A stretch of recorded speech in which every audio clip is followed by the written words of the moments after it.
अस्सलाम वालेकुम नाजरीन, आप देख रहे हैं मॉर्निंग बेल और मैं हूं फहद हुसैन। नाजरीन, आज के इस स्पेशल शो में जिस कंपनी के ऊपर जो है हम बात करेंगे, नज़र डालेंगे उसकी अब तक की फाइनेंशियल परफॉर्मेंस पे और देखेंगे कि पिछले कुछ सालों में कंपनी की जो स्टॉक प्राइस है उसकी क्या मूवमेंट रही है और रिसेंट अकाउंट्स के अंदर कंपनी ने कितनी बेहतर जो है फाइनेंशियल रिजल्ट्स जो है वो डिस्क्लोज़ किए हैं। इन तमाम चीज़ों पे नज़र डालेंगे आज के शो में। कंपनी का नाम है इंटरनेशनल इंडस्ट्रीज़ लिमिटेड। जी नाज़रीन, INIL इंटरनेशनल इंडस्ट्रीज़ लिमिटेड पे आज हम तफसीली बात करेंगे प्रोग्राम में। सबसे पहले जो हम आगाज़ करेंगे वो है कंपनी के इंट्रोडक्शन के हवाले से कि कंपनी का क़याम कब हुआ, कंपनी किस किस्म के प्रोडक्ट्स जो है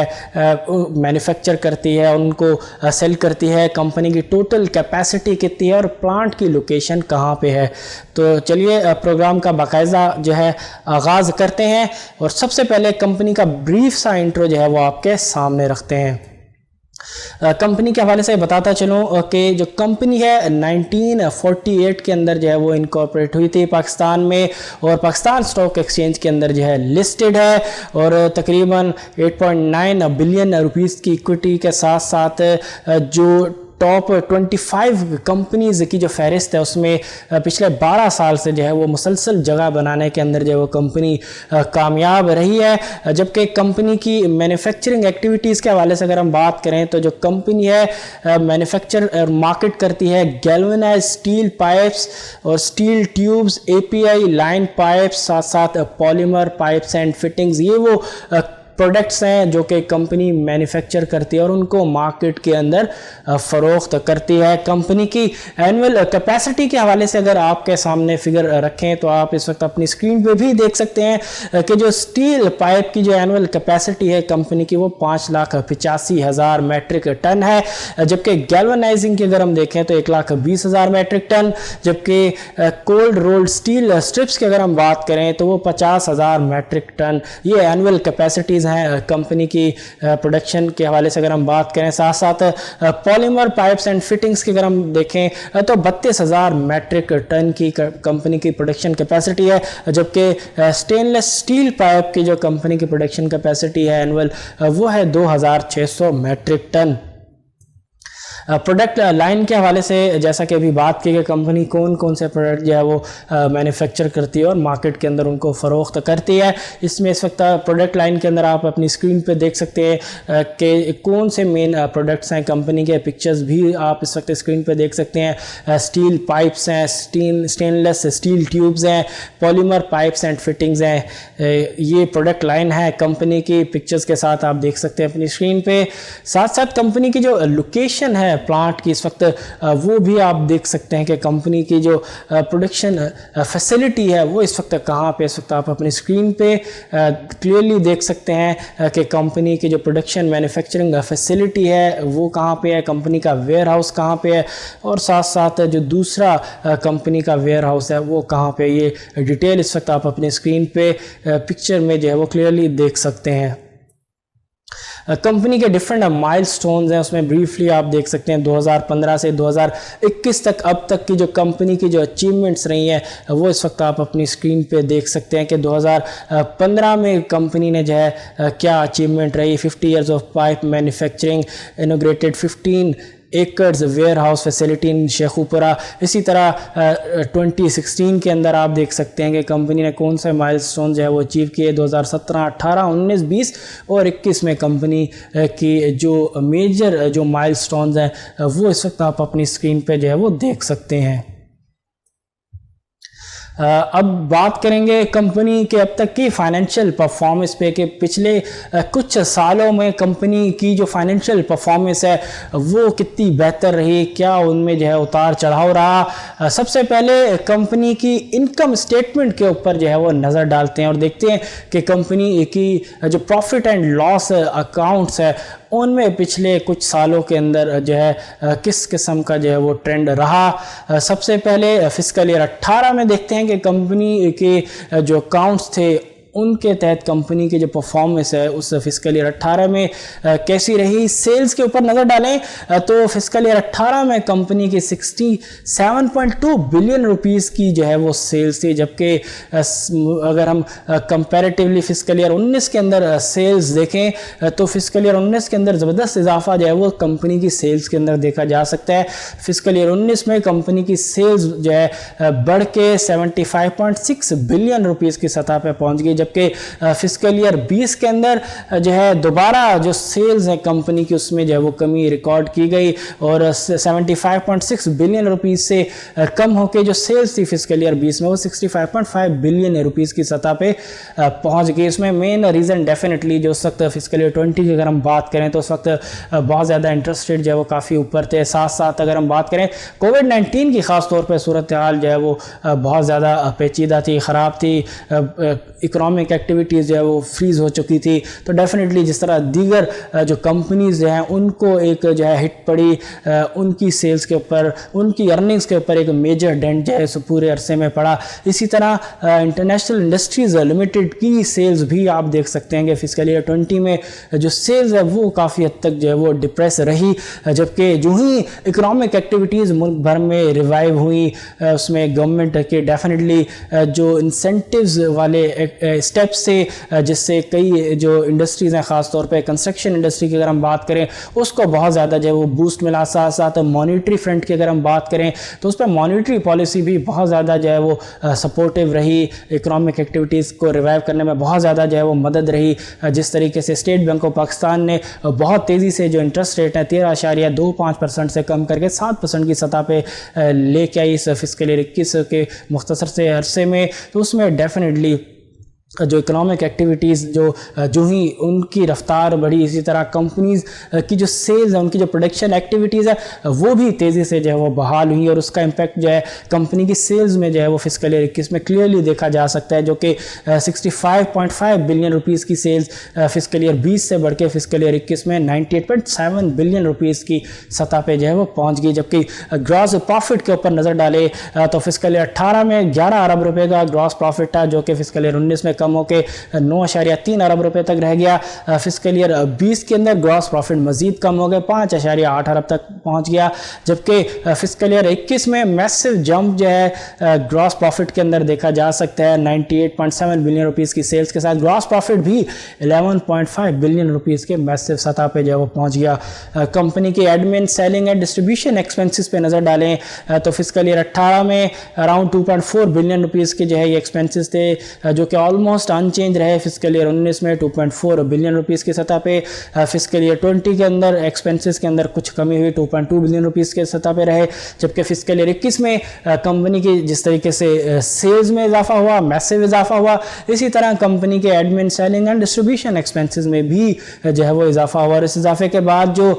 एक्सपेंसेस की सतह रही वो 3.27 बिलियन रुपीस की रही। जबकि कंपनी के अदर ऑपरेटिंग एक्सपेंसेस के ऊपर नज़र डालें तो फिस्कल ईयर 18 में 834 मिलियन रुपीस के जो कंपनी के अदर ऑपरेटिंग एक्सपेंसेस रहे, जो कि कम होकर फिस्कल ईयर 19 में 50 मिलियन रुपीस के थे, जबकि इसी तरह फिस्कल ईयर 20 में मज़ीद कमी हुई। फिस्कल ईयर 20 में अगर हम देखें तो जो अदर ऑपरेटिंग एक्सपेंसेस थे वो जो है मज़ीद कम होकर 366 मिलियन रुपीस की सतह पे पहुँचे, जबकि फिस्कल ईयर 19 में जो अदर ऑपरेटिंग एक्सपेंसेस थे वो 632 मिलियन रुपीस के थे। फिस्कल ईयर 21 की अगर हम बात करें तो जिस तरह कंपनी की सेल्स बढ़ी, ग्रॉस प्रॉफिट बढ़ा, selling, administrative and distribution expenses बढ़े, इसी तरह कंपनी के अदर ऑपरेटिंग एक्सपेंसेस के अंदर भी इजाफा जो है वो देखा जा सकता है और 366 मिलियन रुपीस के जो अदर ऑपरेटिंग एक्सपेंसेस थे फिस्कल ईयर 20 में वो बढ़ के फिस्कल ईयर 21 में 1.46 बिलियन रुपीस की सतह पे पहुंच गए हैं। जबकि कंपनी का जो share of profit in equity account है वो अगर हम देखें तो आप देख सकते हैं फिस्कल 18 में महज 35 मिलियन तक का जो है वो प्रॉफिट रहा, जबकि फिस्कल ईयर 19 में बढ़ के 50 मिलियन का, जबकि फिस्कल ईयर 20 में 7 मिलियन का लॉस, जबकि फिस्कल ईयर 21 में दोबारा 34 मिलियन का जो है प्रॉफिट जो है वो शेयर रहा। अदर इनकम पे नज़र डालें तो कंपनी की जो अदर इनकम थी फिस्कल ईयर 18 में वो जो है 338 मिलियन रुपीज़ की थी, जो कि बढ़ के फिस्कल ईयर 19 में 618 मिलियन रुपीज़ की सतह पर पहुँची, जबकि फिस्कल ईयर 20 में बहुत तेज़ी से जो है वो अदर इनकम कंपनी की कम होकर 208 मिलियन रुपीज़ की सतह पे पहुंची, जबकि फिस्कल ईयर 21 में कंपनी की अदर इनकम भी बढ़ी और इस इजाफे के बाद 493 मिलियन रुपीज़ की सतह पे जो है कंपनी की अदर इनकम पहुंच गई। जबकि फाइनेंस कॉस्ट के ऊपर नज़र डालें अगर हम, तो आप देख सकते हैं कि कंपनी की फिस्कल ईयर 18 में जो फाइनेंस कॉस्ट थी वो 981 मिलियन रुपए की थी, जबकि फिस्कल ईयर 19 में कंपनी की जो फाइनेंस कॉस्ट है उसमें इजाफा हुआ और उस इजाफे के बाद जो फाइनेंस कॉस्ट कंपनी ने बुक की फिस्कल ईयर 19 में वो थी 2.2 अरब रुपए की, जबकि फिस्कल ईयर 20 में फाइनेंस कॉस्ट मजीद इजाफे के साथ 3.5 अरब रुपए की सतह पर पहुंच गई। जबकि अगर हम नज़र डालें फिस्कल ईयर 21 में, तो फिस्कल ईयर 21 में कंपनी की जो फाइनेंस कॉस्ट है उसमें काफ़ी हद तक जो है वो कमी हुई और उस कमी के बाद जो फाइनेंस कॉस्ट रही वो अराउंड 1.5 बिलियन रुपीज़ की सतह पे रही। डेफिनेटली कंपनी की जो इकोनॉमिक एक्टिविटीज़ बेहतर होने के सबब जो है कंपनी की जो ऑपरेशनल परफॉर्मेंस है वो बेहतर हुई, सेल्स कंपनी की बड़ी, मार्जिन में इजाफा हुआ, कंपनी का डेफिनेटली जो कैश साइकिल है वो उसमें इम्प्रूवमेंट होगी, तो जिसकी वजह से कंपनी की जो वर्किंग कैपिटल की जो नीड्स है फाइनेंसिंग की उसमें काफ़ी हद तक जो है कंपनी को आसानी हुई होगी, जिसकी वजह से जो शॉर्ट टर्म फाइनेंसिंग है वो डेफिनेटली वहाँ पे कंपनी को जो है वो कुछ रिलैक्सेशन मिला होगा। साथ साथ इंटरेस्ट रेट भी तेज़ी से कम हुए, ये कुछ फैक्टर्स बाहर नज़र आते हैं जिसकी वजह से कंपनी की जो फाइनेंस कॉस्ट है वो मैसिव उसके अंदर रिडक्शन जो है फिस्कल ईयर 21 में जो वो देखा जा सकता है और उस रिडक्शन के बाद जो फिस्कल ईयर 21 में कंपनी ने जो फाइनेंस कॉस्ट बुक की वो महज 1.5 बिलियन रुपीज़ की रही। कंपनी के profit and loss after tax के ऊपर नज़र डालें तो इस वक्त अगर हम स्क्रीन पे भी आप देख सकते हैं कि फिस्कल ईयर 18 में कंपनी का जो प्रॉफिट आफ्टर टैक्स था वो 5.2 बिलियन रुपीज़ का था। फिस्कल ईयर 19 में सेल्स डेफिनेटली बढ़ी लेकिन कंपनी का जो प्रॉफिट आफ्टर टैक्स था वो कम ही रहा और उस कमी के बाद जो प्रॉफिट आफ्टर टैक्स था वो 3.2 बिलियन रुपीज़ की सतह पे रहा। और फिस्कल ईयर 20 में ओवरऑल जिस तरह इकोनॉमिक एक इश्यूज़ नज़र आ रहे थे, कोविड-19 का काफ़ी ज़्यादा जो है वो इम्पैक्ट पड़ा इकोनॉमिक एक्टिविटीज़ पे, जिस तरह कंपनी की सेल्स मुतासर हुई, मार्जिन पे हिट पड़ी, इसी तरह कंपनी की जो बॉटम लाइन थी वो भी रेड जोन में चली गई और कंपनी ने फिस्कल ईयर 20 में लॉस जो है वो बुक किया और लॉस आफ्टर टैक्स जो था वो 320 मिलियन रुपीज़ का था। जबकि कंपनी का अर्निंग पर शेयर या लॉस पर शेयर के ऊपर नज़र डालें तो फिस्कल ईयर 18 में कंपनी का जो अर्निंग पर शेयर था वो था 28.75 पैसे का, फिस्कल ईयर 19 में कम होकर 18.26 का रहा। जबकि फिस्कल ईयर 20 में कंपनी ने लॉस पर शेयर जो है वो बुक किया और लॉस पर शेयर जो है वो रहा 4.60 का। जबकि टर्न अराउंड हुआ, दोबारा से कंपनी पॉजिटिविटी में जो है वो आई, पॉजिटिव ट्रेंड जोन के अंदर आई, रेड जोन से निकल के ग्रीन जोन में आई। आप देख सकते हैं जिस तरह मैसिव सेल्स के अंदर इजाफा हुआ, मार्जिन के अंदर ज़बरदस्त इजाफा हुआ, इसी तरह कंपनी का जो प्रॉफिट आफ्टर टैक्स है वो बढ़ा और साथ साथ कंपनी जो है वो अर्निंग पर शेयर की अगर हम बात करें तो 41.38 पैसे की अर्निंग पर शेयर जो है वो बुक करने में कामयाब रही। कंपनी के डिविडेंड पर शेयर के ऊपर नज़र डालें तो आप देख सकते हैं कि फिस्कल ईयर 18 में कंपनी ने 8.50 पैसे का कैश डिविडेंड जो है अपने शेयर होल्डर को दिया, साथ साथ फिस्कल ईयर 19 में 5.50 पैसे का जो है कैश डिविडेंड रहा। फिस्कल ईयर 20 में कंपनी ने लॉस बुक किया जिसकी वजह से कंपनी ने जिसकी वजह से कंपनी ने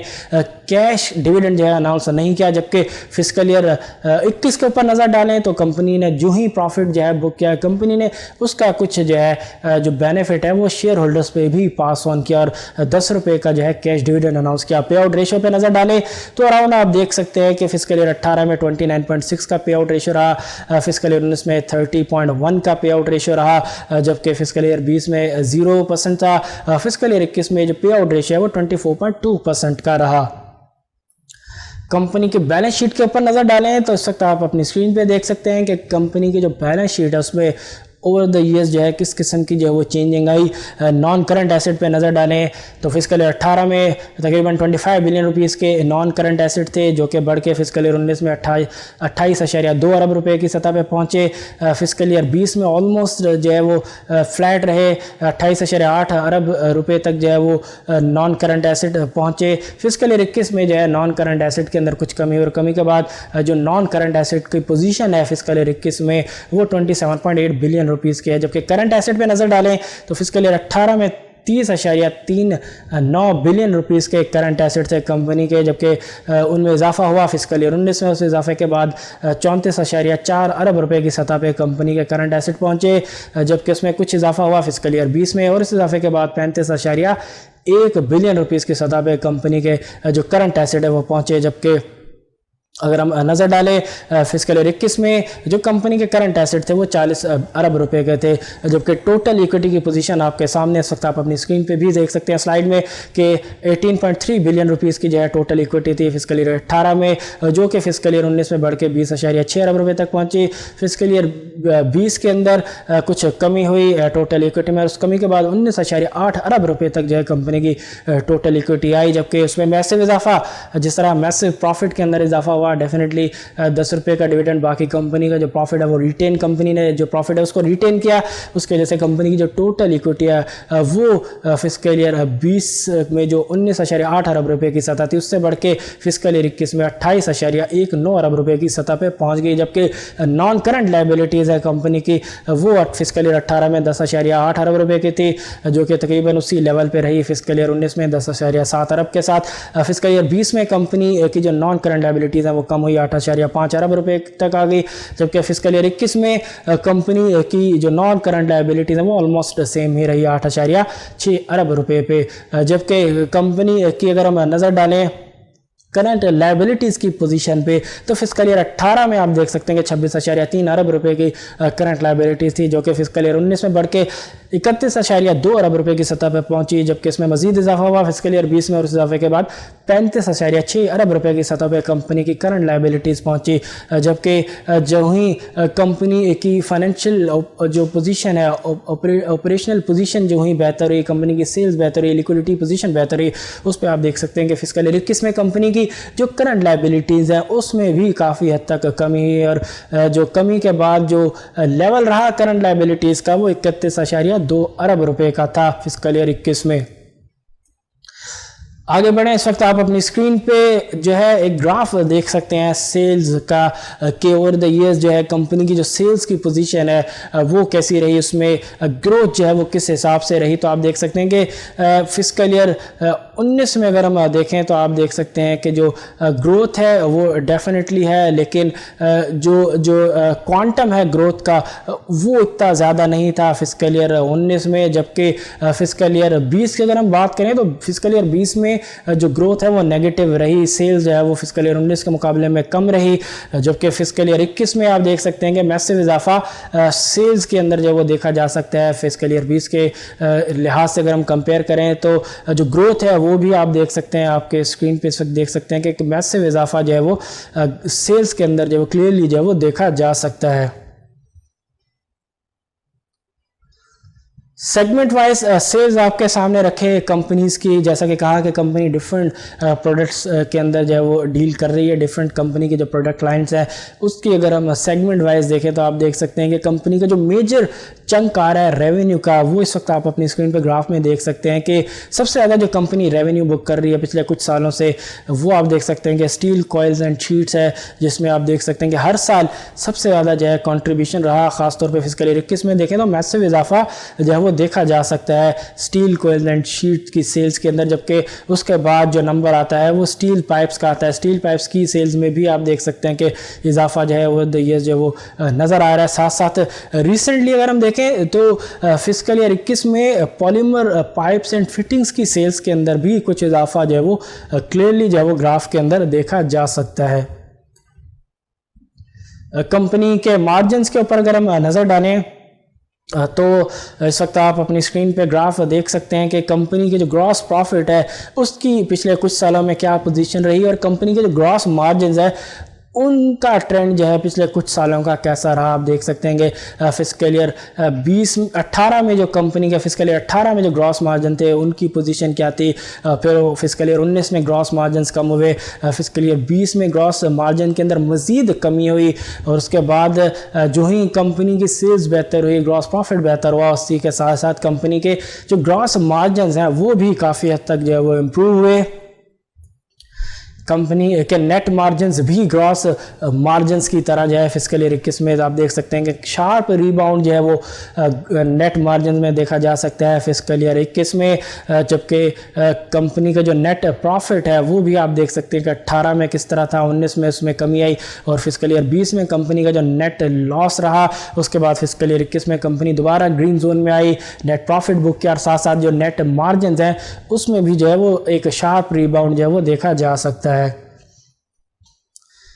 कंपनी के कुछ इम्पॉर्टेंट जो है कुछ पॉइंट्स आपके सामने अगर हम रखें तो इसके हवाले से अगर हम कुछ की पॉइंट जो कंपनी ने अपनी जो अकाउंट्स रिलीज़ किए हैं फिस्कल ईयर 21 के उसमें भी जो है वो हाईलाइट किया गया है, वो आपके सामने रखें, जो कि एक पिक्चर जो है वो पेश करते हैं कि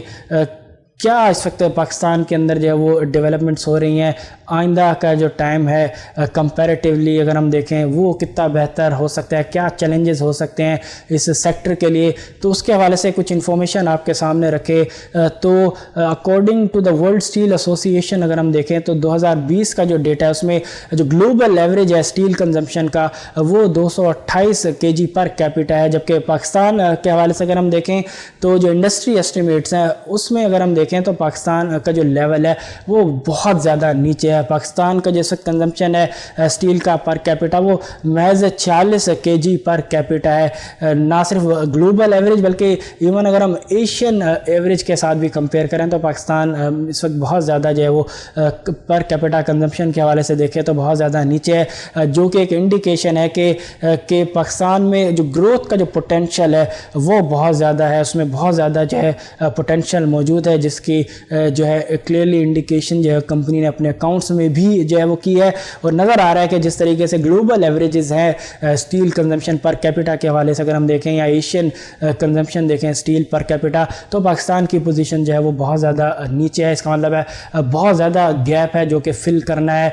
जो कि आहिस्ता आहिस्ता आने वाले सालों में जो है वो फिल होता हुआ या उसके अंदर काफ़ी हद तक जो है वो कमी होते हुए जो है वो देखी जा सकती है।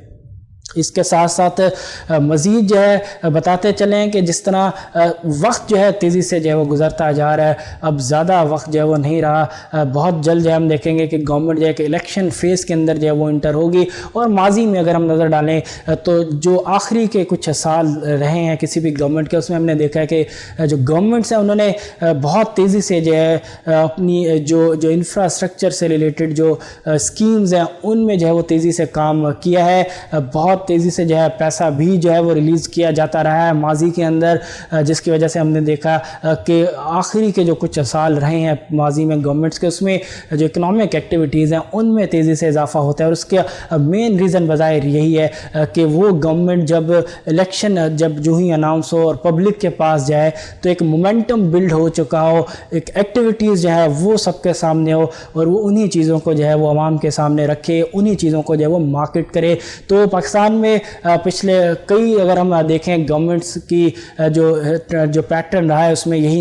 देखा जा सकता है क्लियरली कि जो आखिरी के कुछ साल है उसमें जो स्पेंडिंग है गवर्नमेंट की जो प्रोजेक्ट्स हैं उनके ऊपर बहुत तेज़ी से जो वो काम किया जाता है ताकि जॉब क्रिएशन हो, एक्टिविटीज़ बढ़े, इकोनॉमिक एक्टिविटीज़ या उनकी रफ्तार बढ़े, जिसका डेफिनेटली कंपनीज़ के ऊपर भी बहुत तेज़ी से जो है वो पॉजिटिव इम्पैक्ट पड़ता है। तो इन चीज़ों को जो है कंपनी ने भी अपने अकाउंट्स में जो है वो हाईलाइट किया। तो इससे नज़र आता है कि अब जो कुछ साल हैं वो जो गवर्नमेंट के रिमेनिंग ईयर्स हैं उसमें मज़ीद जो इकनॉमिक एक्टिविटीज़ हैं उनकी रफ्तार जो है बढ़ेगी, कंपनीज़ की प्रोडक्शन बढ़ेगी, कंपनीज़ की सेल्स बढ़ेगी, उसके साथ साथ कंपनी की प्रॉफिटेबिलिटी जो है वो भी बढ़ सकती है। लेकिन चैलेंज इस वक्त बज़ाहिर नज़र ये आता है कि जिस तेज़ी से कमोडिटीज़ की प्राइसेस में इजाफा हो रहा है उससे कंपनीज़ को भी कुछ मुश्किलात का सामना करना पड़ रहा है, क्योंकि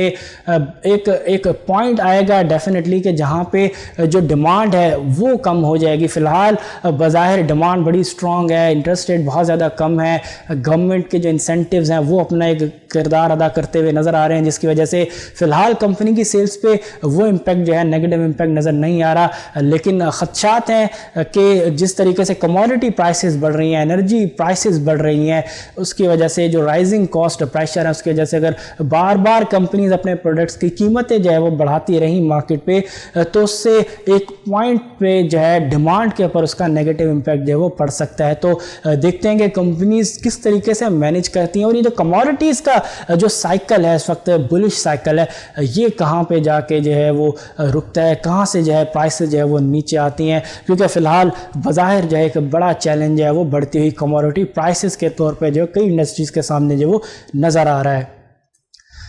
कंपनी के स्टॉक प्राइस में पिछले कुछ सालों में होने वाले उतार चढ़ाव पे अगर नज़र डालें तो इस वक्त आप अपनी स्क्रीन पे ग्राफ देख सकते हैं कि किस तरीके से जो कंपनी के जो स्टॉक प्राइस है वो तभी जो है मैक्सिमम लेवल्स पे गया था जब मार्केट भी जो है अपने मैक्सिमम लेवल्स पे गई थी। 2017 5वां महीना ग़ालिबन जो है 25 तारीख को जो है मार्केट ने अपना टॉप मारा था और उसी में आप देख सकते हैं कि जो स्टॉक प्राइस है INIL की यानी कि इंटरनेशनल इंडस्ट्रीज़ लिमिटेड की, वो भी उन्हीं दिनों में जो है अपना टॉप मारने में कामयाब रही थी और उसके बाद जो स्टॉक मार्केट नीचे आई उसी के साथ साथ जो है INIL की स्टॉक प्राइस जो है वो भी नीचे आती हुई जो है वो क्लियरली देखी जा सकती है। उसके बाद कुछ रिबाउंड नज़र आया, देन उसके बाद पॉलिसी रेट के अंदर जो है वो तेज़ी से इजाफा हुआ और हमने हाईलाइट किया हुआ है ग्राफ के अंदर। आप देख सकते हैं जो ब्लैक लाइन है, जो ब्लैक वर्टिकल लाइन है वो मार्केट टॉप को रिप्रेजेंट कर रही है और जो एरिया है रेड वर्टिकल लाइन्स के दरमियान, ये वो एरिया है जिसमें स्टेट बैंक ऑफ पाकिस्तान ने पॉलिसी रेट जो है 5.75% से बढ़ के 13.25% तक किया। पूरे अरसे में आप देख सकते हैं कि जो स्टॉक प्राइस है वो डाउनवर्ड ही मूव करती रही और उसके बाद आप देख सकते हैं कि जहां पॉलिसी रेट जो है वो 13.25% पे आके जो है रुक गया, वहीं पे स्टॉक प्राइस जो है वो आहिस्ता आहिस्ता रिकवर हुई। देन उसके बाद क्योंकि पूरे दुनिया के अंदर कोविड-19 का एक जो है इशू आया, जिसकी वजह से आप देख सकते हैं कि शार्प डिक्लाइन जो है वो स्टॉक प्राइस के अंदर देखा जा सकता है INIL की। उसके बाद तेज़ी से इस चीज़ों को, इसका कोविड-19 का इम्पैक्ट रिड्यूस करने के लिए, इकोनॉमिक एक्टिविटीज़ को सपोर्ट करने के लिए स्टेट बैंक ऑफ पाकिस्तान ने बहुत ही मुख्तसर से दौरानिए में जो पॉलिसी रेट है उसको 13.25% से कम करके 7% की जो है सतह पे लेके आए, ताकि मुल्क के अंदर जो माशी सरगर्मियाँ हैं उनको जो है वो जो है एक सपोर्ट प्रोवाइड की जा सके। जिसके बाद आप देख सकते हैं कि स्टॉक प्राइसेस जो है वो भी तेज़ी से जो ऊपर आती हुई देखी जा सकती है। तो ये पिछले कुछ सालों की जो है प्राइस परफॉर्मेंस जो हमने रखी आपके सामने INIL की। फाइनली कंपनी के कुछ स्टॉक स्टेटिस्टिक्स आपके सामने रखें। PSX टिकर जो है कंपनी का वो INIL है। कंपनी का 52 वीक हाई अगर हम देखें तो जो 52 वीक हाई है वो है 242 रुपये 50 पैसे का, जबकि 52 वीक लो अगर हम देखें तो वह है 127 रुपये 50 पैसे का। जबकि कंपनी के जो शेयर्स आउटस्टैंडिंग है वो आप देख सकते हैं कि तकरीबन 131.8 मिलियन शेयर्स हैं, जबकि फ्री फ्लोट महज 72.5 मिलियन शेयर्स का है, जो कि 55% बनता है आउटस्टैंडिंग शेयर्स का। कंपनी का मार्केट कैप अगर हम देखें तो इस वक्त आप देख सकते हैं कि अराउंड 22.1 बिलियन रुपीज़ का है, जो कि बनता है 130.33 मिलियन US डॉलर्स के करीब। जबकि कंपनी के शेयर्स के अंदर लेवरेज के अंदर जो पोजीशंस है, चाहे वो फ्यूचर हो, MFS हो या MTS हो, तो वो पोजीशंस अगर हम देखें तो फ्यूचर के अंदर अगर हम देखें तो अराउंड 1.5 मिलियन शेयर्स की ओपन पोजीशन है, जो कि 2.1% बनता है फ्री फ्लोट का। जबकि MFS के अंदर जो है महज 2,38,300 शेयर्स की ओपन पोजीशंस है, जो कि 0.3% बनता है फ्री फ्लोट का। जबकि MTS के अंदर अगर हम देखें तो 5,67,600 शेयर्स की जो है ओपन पोजीशन है, जो कि महज